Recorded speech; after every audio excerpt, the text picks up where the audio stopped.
చంద్రబాబు కుంభకోణాలు అయితే కాపాడుకొస్తూ మిగతా వాళ్ళదైతే కనుక హైలైట్ చేసేటటువంటి పత్రికలు దాన్ని ఈ రోజు వరకు టచ్ చేయవు. ఇప్పటిదాకా కేసు కోర్టులో ఉందంటే ఆ బిల్లీరావు వేసిన పిటిషన్, ఆ తర్వాత ఆ బిల్లీరావు గారు కూడా కోర్టుకి రావట్లా.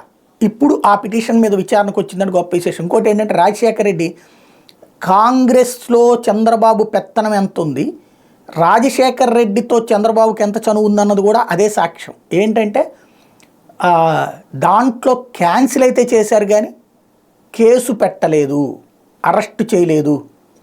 ఆ రోజున చంద్రబాబుని కాపాడుకొచ్చాడు రాజశేఖర రెడ్డి, బాలకృష్ణని కాపాడుకొచ్చాడు రాజశేఖర రెడ్డి, కాల్చి పడేసినా సరే బాలకృష్ణ కాపాడుకొచ్చాడు. విచిత్రం ఏంటంటే మిత్రద్రోహం అంతటి దుర్మార్గంగా చంద్రబాబుని కాపాడుకొస్తే రాజశేఖర రెడ్డి, ఆ రాజశేఖర రెడ్డి బిడ్డని జైల్లో పెట్టుబడులు పెట్టడాన్ని కేసుగా పెట్టి జైల్లో పెట్టించి ఆ కుటుంబాన్ని నాశనం చేయడానికి చూశారు చంద్రబాబు. అది ఇక్కడ విచిత్రమైనటువంటి మిత్రధర్మం, లేకపోతే కనుక విచిత్ర ధర్మం. ఇకపోతే ఆంధ్రజ్యోతి